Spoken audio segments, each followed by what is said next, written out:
Shalom Bapak Ibu Saudara. Nama saya sudah dikenalkan sama Pak Joshua. Apa perlu kenalan lagi? Haleluya. Saya bersyukur, terima kasih saya diberi kesempatan untuk boleh melayani di tempat ini. Salam hormat kembali untuk Bapak Gembala. Terima kasih saya menikmati hadirat Tuhan di sini Bapak Ibu. Sebelum saya sampaikan firman Tuhan, saya lebih baik kenalan ya, karena kalau tidak kenal itu tidak. Supaya Anda semua sayang sama saya, harus tahu saya siapa ya. Nama saya Maria Sulistiawati, saya seorang penginjil Bapak Ibu, di mana Tuhan percayakan saya, di mana saya belum mengenal Tuhan, saya dibawa melalui proses kehidupan yang begitu luar biasa, sampai pada akhirnya saya melayani dan berdiri di sini untuk memberitakan firman Tuhan. Puji nama Tuhan, dari setiap proses yang saya alami, ternyata itu punya maksud. Maksudnya apa? Supaya saya lebih mengenal Tuhan secara pribadi dan mengalami Tuhan dengan benar. Karena ketika saya hanya kenal Pak Yosua, saat ini hanya tahu loh saudara, saya tidak bisa ngomong saya kenal Pak Yosua, tidak. Saya hanya tahu Pak Yosua anaknya Pak Yohanes dan mewakili papanya di tempat ini karena beliaunya pergi ke China. Tapi kalau saya ngomong kenal Pak Yosua, berarti saya tahu senengane panganane opo, ya, yang enggak disuka apa, oh tahu hobinya apa, itu yang jelas kenal adalah istrinya, betul ya Bu ya. Nah, ketika saya hanya tahu Yesus itu Tuhan, tetapi awalnya dia manusia, saya bingung. Nah disitulah Tuhan bawa saya sampai saya kenal Yesus Tuhan dan mengalami Yesus itu adalah Tuhan yang sesungguhnya. Tidak panjang lebar saya perkenalan. Sekarang saya rindu untuk belajar sama-sama firman Tuhan, di mana kita akan belajar, saya beri judul menari di tengah badai. Ada yang sanggup menari di tengah badai? Tadi pujian tidak janjian sama WL. Ya, yang membelah laut, yang teduhkan badai. Diteduhkan badai, tapi sekarang kita diajak menari di atas badai. Yang setuju angkat tangan. Wih, luar biasa ya. Ketika saya pelayanan ke Rote Bapak Ibu, di situ saya itu jujur sebenarnya saya itu takut sama laut. Karena kalau sama air saya pasti tenggelam. Kenapa? Karena saya nggak bisa renang. Renangnya kalau nggak gaya batu ya gaya dada gitu ya. Jadi pasti nggak bisa. Jadi takut sama air. Nah di situ ternyata perjalanan dari Kupang ke Rote itu harus naik kapal cepat. Benar-benar ketika di tengah perjalanan ada ombak yang begitu besar, saya itu cari tangan suami saya nggak ketemu. Ternyata tangannya dimasukkan ke kantong jas, kemudian suami saya sendakep. Cari apa? Tangannya papi mana? Nikmatono gelombang ini. Jujur Bapak Ibu saya takut, kenapa? Karena deket kaca dan kaca itu sempat tenggelam terus mumbul lagi, tenggelam terus mumbul lagi. Di situ saya tambah dak-dikduk gitu ya.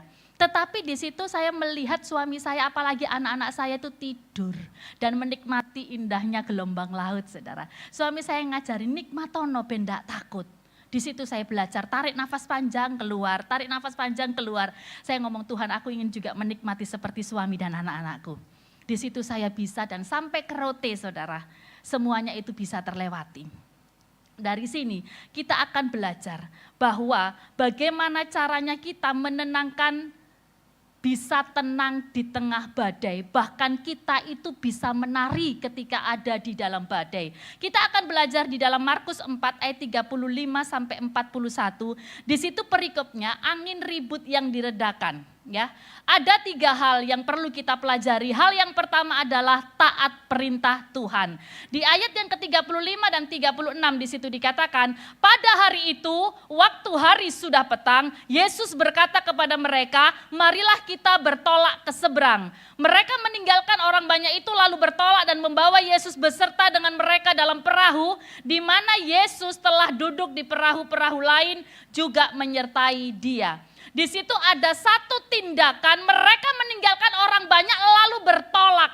Kenapa? Karena di ayat yang ke-35, marilah kita bertolak ke seberang. Tanpa banyak tanya, para murid itu langsung mengambil tindakan. Karena ketaatan itu tidak berkaitan dengan untung rugi. Mungkin kalau kita berpikir bahwa ketika Tuhan itu perintahkan kamu menyeberang ke sana, kamu bertolak ke sana. Kenapa? Karena di sana butuh Injil. Kita masih hitung-hitungan saudara. Si aku nang kono itu dapat berapa ya? Aku di sana perjalanan berapa? Bekalku berapa? Berkatnya harus saya salurkan berapa? Bla bla bla. Oh ternyata gak nyocok. Loh saudara, kalau hal seperti itu ada di benak kita, di pikiran kita, itu namanya kita gak taat. Taat itu tidak ada kaitannya dengan untung dan rugi, bukan itu. Namanya taat, T-A-A-T, dibolak-balik itu tetap bunyinya taat. T yang pertama Tuhan berfirman, A yang pertama aku menerima, A yang kedua aku melakukan apa yang aku tidak bisa, dan T yang terakhir Tuhan melakukan apa yang aku nggak bisa. Jadi A, aku melakukan apa yang aku bisa, T itu Tuhan melakukan apa yang aku nggak bisa. Taat saudara, pokoknya ngikut. Kita jangan sekali-kali selalu membicarakan, wes ngalir saja. Ingat, mengalir tanpa tujuan, kita bisa jadi banyak luka. Mengalir harus bertujuan, tujuannya fokus sama Tuhan. Karena kebanyakan orang ikut Tuhan, itu bukan menjadikan Yesus itu tujuan. Bukan, tapi Yesus alat untuk mencapai tujuan. Supaya apa? Kita diberkati. Banyak loh orang yang ngomong, enak melok Yesus utangi lunas. Saudara, sopo sing utang, sopo sing lunasi. Ya kan? Ada orang, ayo melok nang gereja. Supaya apa? Kamu diberkati. Ke gereja hanya cari makanan. Ke gereja hanya cari uang. Ke gereja hanya cari jodoh. Itu keliru. Kenapa? Karena fokusnya bukan sama Tuhan. Kalau kita ngomong taat sama Tuhan, ayo ibadah ya ibadah. Ibadah itu kita hadapan sama Tuhan loh Bapak Ibu. Bukan kita ketemu, oh iya Reben di absen sama gembalanya. Lumayan loh kalau setahun doa malam itu absen rutin. Siapa tahu di akhir tahun ada door prize buat yang rajin doa malam gitu ya. Kenapa? Karena hanya ingin untuk isi absen. Taat itu adalah pengabdian total kepada Tuhan tanpa pamrih. Mau taat? Karena orang taat itu pasti mendapat berkat. Di dalam Ulangan 11 ayat 26 sampai 28. Lihatlah, aku memperhadapkan kepadamu pada hari ini berkat dan kutuk. Berkat apabila kamu mendengarkan perintah Tuhan Allahmu yang kusampaikan kepadamu pada hari ini. Dan kutuk jika kamu tidak mendengarkan perintah Tuhan Allahmu dan menyimpang dari jalan yang kuperintahkan kepadamu pada hari ini dengan mengikuti Allah lain yang tidak kamu kenal.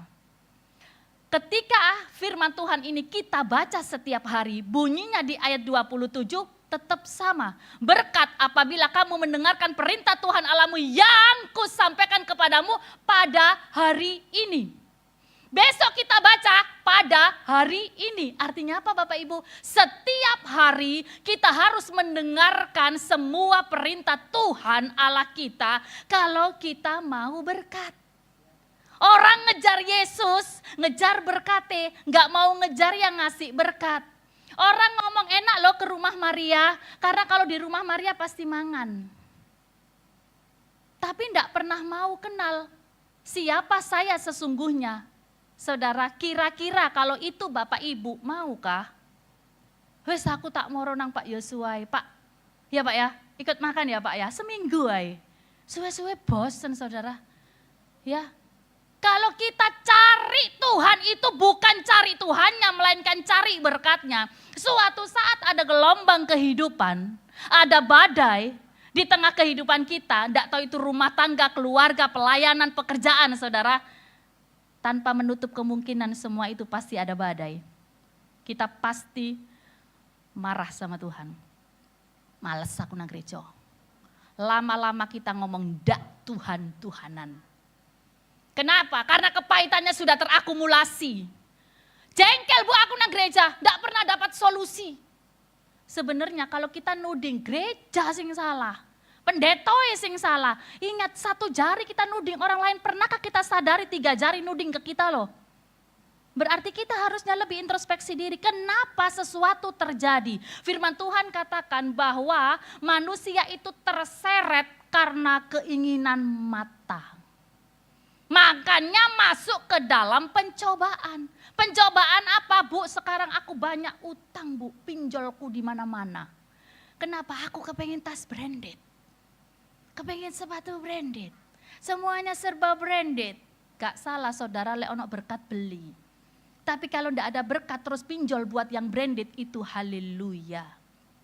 Ya, orang taat itu pasti mendapat berkat. Berkatnya apa? Ulangan 11 ayat 13 sampai 15. Jika kamu dengan sungguh-sungguh mendengarkan perintah yang kusampaikan kepadamu pada hari ini, sehingga kamu mengasihi Tuhan Allahmu dan beribadah kepadanya dengan segenap hatimu dan dengan segenap jiwamu, maka Ia akan memberikan hujan untuk tanahmu pada masanya, hujan awal dan hujan akhir, sehingga engkau dapat mengumpulkan gandummu, anggurmu dan minyakmu, dan Dia akan memberi rumput di padangmu untuk hewanmu, sehingga engkau dapat makan dan menjadi kenyang. Kalau kita mau taat, itu berkat dengan sendirinya diberi. Artinya apa? Ada hak, ada kewajiban. Jangan pernah kita menuntut hak sebelum kita melakukan kewajiban. Tetapi kalau kita melakukan kewajiban, tanpa kita sadari hak itu akan diberikan oleh Tuhan untuk kita Bapak Ibu. Syaratnya satu, en auto peripateo, tetap ada di jalurnya Tuhan. Kalau kita tetap lurus di jalurnya Tuhan, apa saja yang menjadi masalah kita hari ini, percayalah. Tadi sudah didoakan loh, percayalah bahwa semuanya itu ada jalan keluarnya. Namanya percaya itu adalah gak usah takon. Ya, percaya rasa takon saudara. Pernahkah ketika kita naik lift, kemudian kita mau ke lantai 3, kita tanya lift, bisa enggak lu bawa gua ke lantai 3? Pernahkah kita tanya seperti itu? Pastinya enggak pernah loh.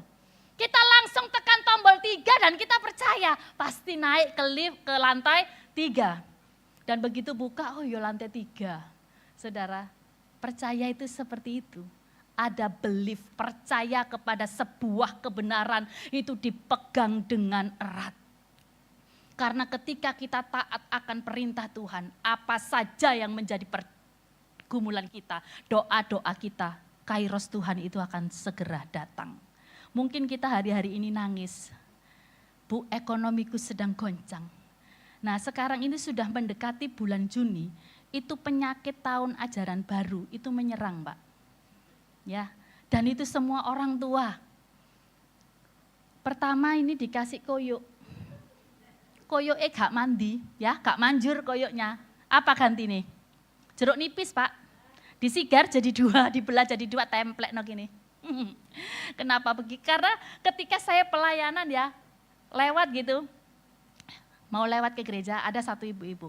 Lo enggak ke gereja? Ngeluh, lo kenapa kok pusing? Pak ini ya, tahun ajaran baru itu penyakit tiap tahun.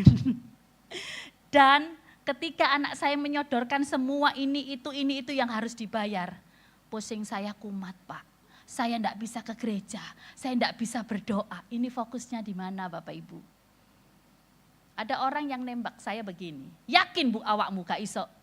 Pernahkah kamu itu enggak bisa menggunakan pikiran atau logikamu di mana kamu enggak mampu? Loh secara manusia pasti, daging kok. Kita enggak bisa munafik, aku enggak pernah melakukan itu salah. Namanya iman itu harus melewati dimensi akal budi. Dimensi emosional. Orang beriman pun pernah nangis. Orang beriman juga pernah sakit. Orang beriman juga pernah takut. Karena itu harus dilewati. Tanpa itu semua iman kita gak akan terasa. Ketaatan kita juga gak akan terlihat Bapak Ibu. Itu hal yang pertama. Supaya kita bisa menari di tengah badai. Kita harus taat akan perintah Tuhan. Hal yang kedua. Di ayat yang ke-37 dan 38 dalam Markus 4. Lalu mengamuklah taufan yang sangat dahsyat dan ombak menyembur masuk ke dalam perahu. Sehingga perahu itu mulai penuh dengan air. Pada waktu itu Yesus sedang tidur di buritan di sebuah tilam. Maka murid-muridnya membangunkan dia dan berkata kepadanya, Guru, engkau tidak peduli kepada kalau kita binasa? Guru, engkau tidak peduli kalau kita binasa? Masih ada keraguan. Hal yang kedua, jangan pernah mengabaikan atau menyalahkan Tuhan. Ketika murid-murid diserang yang namanya badai, dia langsung ada satu pertanyaan kepada Tuhan, Guru, engkau tidak peduli kalau kita binasa? Ada satu pertanyaan, berarti ada sebuah keraguan. Orang beriman pasti juga melewati yang namanya keraguan. Betul apa betul? Tuhan, sampai kapan nih Tuhan? Pernah kan? Pasti. Dan ketika kita mulai duduk merenung apa yang harus kita lakukan, apa yang harus kita kerjakan supaya kita tidak menyalahkan dan mengabaikan Tuhan. Murid-murid Tuhan membiarkan Yesus tidur di muritan. Ketika kita masuk dalam hadirat Tuhan, jangan biarkan Tuhan menunggu kita. Doa sudah mau dimulai, baru datang.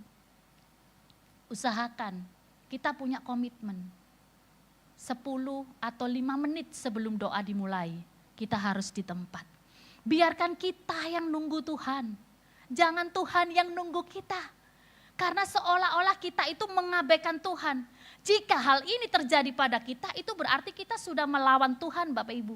Karena apa? Kita sudah mengabaikan Tuhan, bahkan kita menyalahkan Tuhan. Firman-Nya sudah jelas.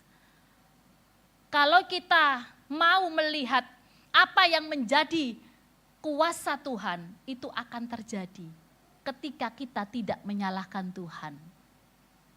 Ketika saya dan anak-anak saya bergumul untuk suami saya, kami sepakat ambil doa puasa. Setiap kami berdoa, kami selalu gandeng tangan. Tuhan, aku minta suamiku sembuh. Tuhan ngomong, mati. Saudara, secara manusia berontak. Tetapi saudara, keadaan terus mengajar saya. Sampai saya mengerti maunya Tuhan. Terus ketika kami berdoa, geming kami naikkan. Tuhan, kami ingin suamiku sembuh. Mati. Selalu Tuhan katakan mati. Di situ saya merenung Bapak Ibu. Ketika saya sepakat sama anak-anak saya, ngomong bahwa kesembuhan ilahi terjadi.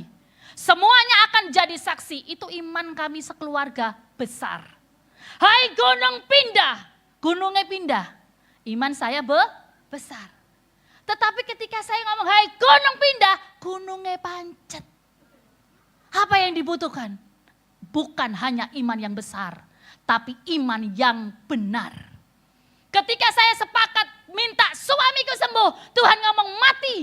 Bukan butuh lagi iman yang besar, tapi iman yang benar. Karena apa? Fokusnya hanya pada Yesus.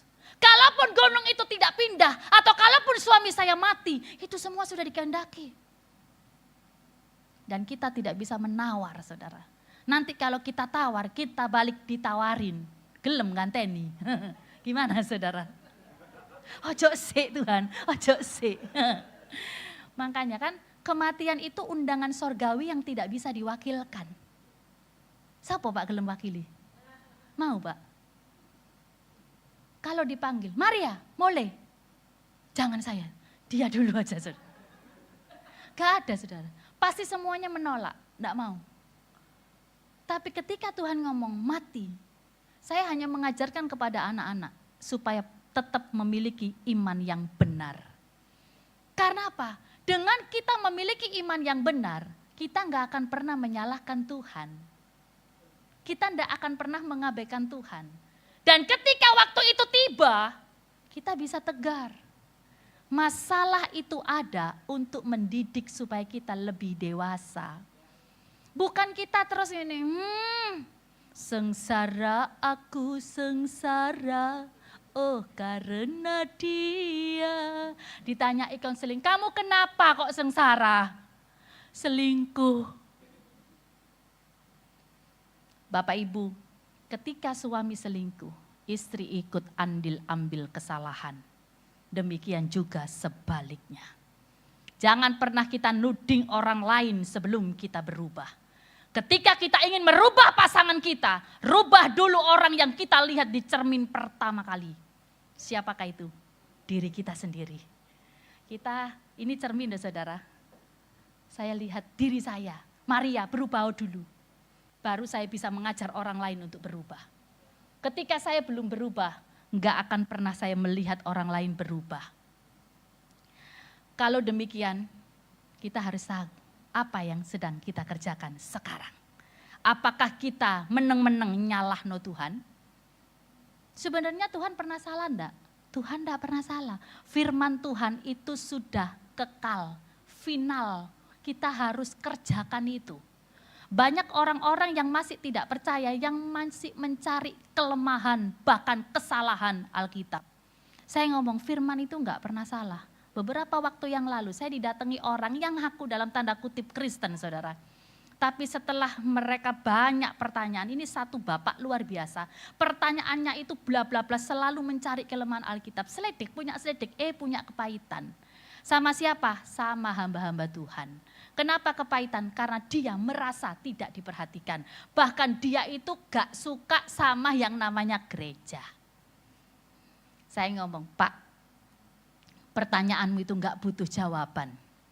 Loh kok bisa Bu? Iya, kamu hanya butuh divalidasi. Karena setiap kali kamu tanya, sudah dijawab, tanya lagi, dijawab lagi, tanya lagi, dijawab lagi. Ya terus seperti itu. Kenapa? Karena kamu cari kelemahan Alkitab. Alkitab itu banyak yang salah kamu. Bukan Alkitab. Firman Tuhan ini final Pak. Firman Tuhan ini jangan kamu lawan, gak bisa. Karena ketika kita melawan Tuhan, itu pasti sesuatu terjadi. Ya. Amsal 24 ayat 21, hai anakku, takutilah Tuhan dan Raja, jangan melawan terhadap kedua-duanya. Jangan melawan terhadap Tuhan dan Raja. Kalau kita melawan dan menyalahkan Tuhan, kita pasti mengusik orang-orang yang diurapi. Kenapa? Karena kita sendiri enggak beres. Supaya kita tidak menyalahkan keadaan, apalagi menyalahkan Tuhan, yuk kita beres dengan diri sendiri dulu. Karena ketika kita beres dengan diri sendiri, baru kita bisa beres dengan Tuhan. Setelah itu bisa beres dengan sesama. Kalau kita dengan diri sendiri aja loh gak pernah beres. Ada orang yang masih belum ngerti, Bu, beres dengan diri sendiri itu seperti apa? Kamu harus bisa menerima semua apa yang sudah Tuhan lakukan untukmu. Sekalipun doamu belum terjawab. Sebenarnya sudah dijawab Pak, kamu yang gak dengar. Loh, memang Tuhan gak pernah jawab. Kok saya yang gak pernah dengar? Sekarang saya tanya, kalau Anda berdoa, amin. Langsung gitu kah? Ya iyalah Bu, mari berdoa, bla bla bla bla bla, aku pergi karena amin. Pernah kamu merenung, Tuhan bicaralah, aku siap mendengar. Terus kamu sambil nyembah bahasa roh, kesuwen Bu. Nah, orang yang seperti ini saudara, saya ngomong, lah itu setelah kamu Tuhan jawab pergumulan kamu, sampaikan air matamu mengalir sampai semuanya mengalir. Mau dari hidung, dari mata, dari mulut semuanya mengalir. Begitu Tuhan lihat, loh katanya tak jawabnya ingkri. Ya, mau dijawab sudah pergi. Terus Tuhan mau ngomong sama siapa? Makanya kopengmu enggak kerungu Pak. Tuhan itu punya jawaban 3, yes, no, wait. Ketika Tuhan jawab no atau wait itu jawaban Tuhan. Tapi kamu gak dengar. Kenapa? Karena kamu gak terima jawaban itu. Kamu maunya jawabannya yes. Supaya semua itu Tuhan suruh dukung kamu. Bukan kamu yang ikut Tuhan. Semua gelombang kehidupan Bapak Ibu. Saya dulu dari Muslim. Saya gak kenal Tuhan. Semua keluarga saya masih Muslim. Tapi ketika Tuhan bawa saya sampai ke sini, saya melalui jalan yang luar biasa. Saya pernah mati 2 jam. Saya pernah hilang ingatan 2-3 bulan. Dirawat di rumah sakit Surabaya. Percaya kalau saya pernah hilang ingatan? Lu percaya Pak, Bu? Percaya? Ini sungguhan gitu ya. Asli saya Jombang. Saya dulu berhijab. Tapi karena Tuhan pilih saya. Dari 6 bersaudara saya anak nomor 5. Dipilih Tuhan, tak resi irek Maria, dibersihkan dari semua noda-noda masa lalu. Dibersihkan, mulai saudara, saya dibawa Tuhan mengalir. Nah ini mengalir yang bertujuan. Kenapa? Karena saya ikuti proses. Saya tidak mau nyalahkan Tuhan, saya belajar mencintai Tuhan apa adanya saya. Dari situ saya merenung, oh kuasa Tuhan itu dahsyat. Nah, itu hal yang kedua, supaya kita tidak nyalakan Tuhan, beres dengan diri. Diri sendiri perlu dibereskan. Kemudian kita beres dengan Tuhan, kemudian juga kita pasti beres dengan sesama. Hal yang ketiga, hal yang terakhir. Di ayat yang ke-39 sampai 41 di situ disebutkan, ia pun bangun menghardik angin itu dan berkata kepada danau itu, diam, tenanglah. Lalu angin itu reda dan danau itu menjadi teduh sekali. Lalu ia berkata kepada mereka, mengapa kamu begitu takut? Mengapa kamu tidak percaya? Tuhan ganti tanya. Mereka menjadi sangat takut dan berkata seorang kepada yang lain, siapa gerangan orang ini sehingga angin dan danau pun taat kepadanya. Angin dan danau taat. Tuhan ngomong, diam, tenanglah. Kita ngajar di sekolah minggu, anak-anak dikasih tahu, diam. Saudara, saya jadi guru sekolah minggu dari tahun 2006 sampai 2013. Berbagai macam karakter. Saya melihat anak-anak sekolah minggu, halo diam, yang gak mau diam gak dapat kue. Dek. Saya digituin loh. Sekarang berapa banyak jemaat yang bukan anak sekolah minggu, disuruh apalagi kalau retret ya Bu ya, shh, kita mulai doa. Oh namanya mak-mak arisan tuh masih ada saudara. Ngerti enggak sih, empale itu masih goreng apa gorong?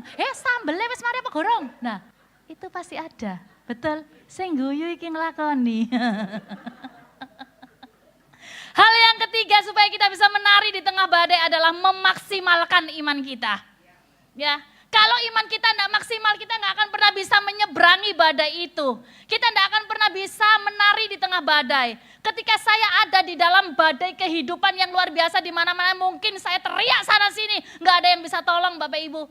Ketika saya jalan di daerah Mejen Sungkono, saya naik motor waktu itu saya masih kuliah. Saya selalu dengarkan HP saya itu saya setel pakai headset. Saya dengarkan ketika perjalanan itu lagu-lagu pujian. Dan ketika pujian saya itu penyembahan saya itu nangis di motor. Kemudian saya itu mendengar sayup-sayup ada perkataan begini. Maria lihat di depanmu ada badai.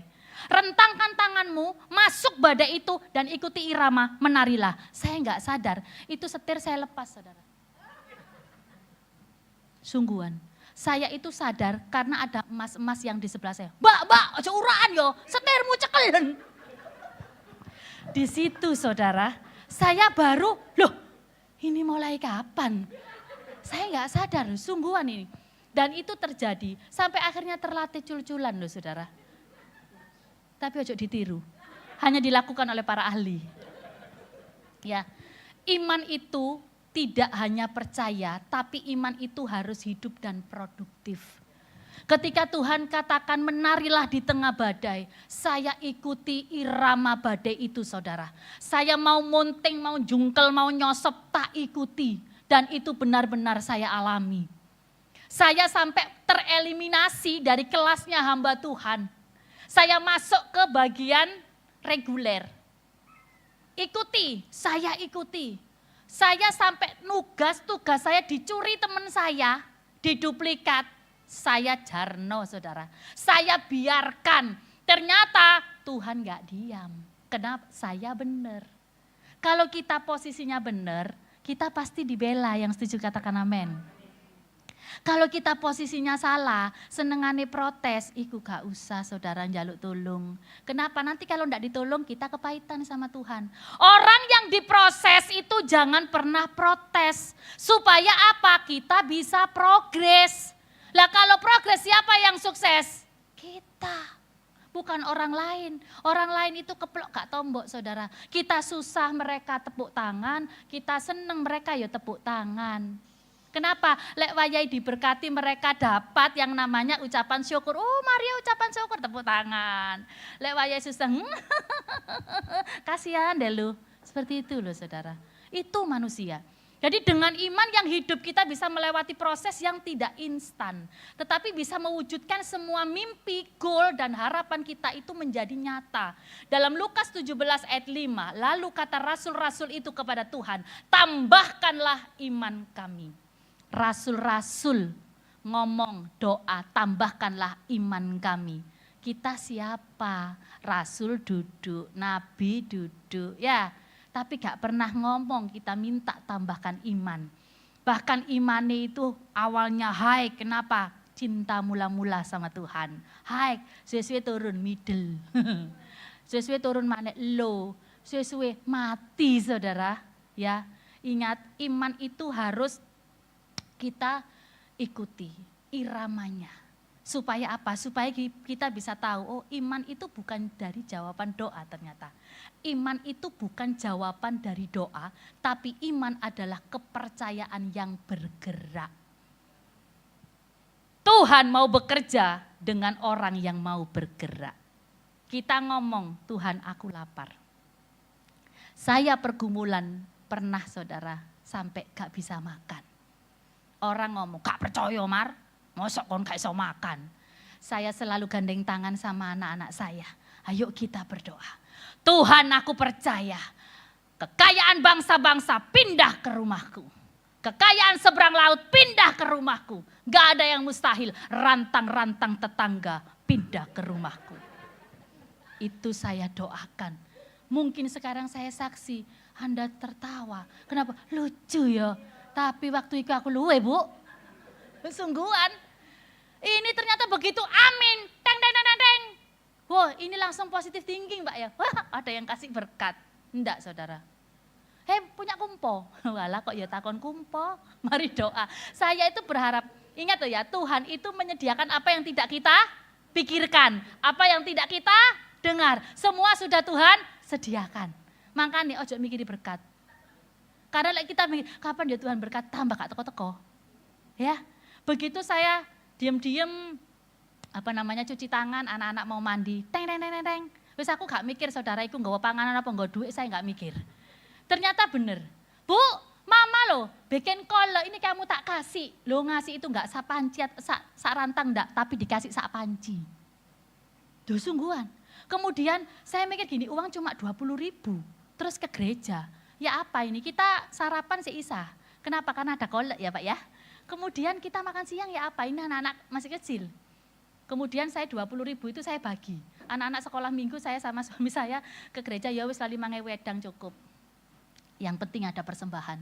Kita pulang kita enggak mikir, nanti siang buat makan apa. Ternyata selesai ibadah saudara, gereja tersebut ngomong begini. Pengumuman bagi setiap jemaat dilarang pulang dulu. Karena di sebelah ada ucapan syukur peletakan batu pertama, jadi semua jemaat silakan ke samping. Kon diingoni Tuhan.